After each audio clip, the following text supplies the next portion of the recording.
What is up, guys? Brittany here with Britt's Hobby Shop, and today we're going to be discussing the 1983 coin. So let's get into the video. Okay, guys, so if you know anything about this coin, it is supposed to weigh 2.5 grams.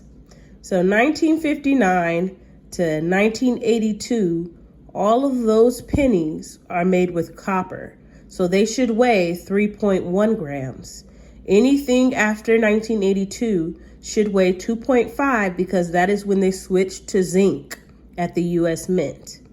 So for this one, if you find a 1983 penny and it weighs 3.1 grams, that is worth thousands of dollars. In fact, let me show you guys what this has gone for in the past.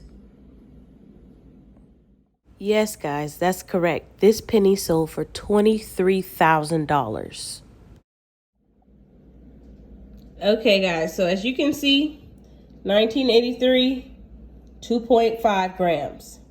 But if you can find one of these that weighs 3.1 grams, you got a gem on your hands, guys.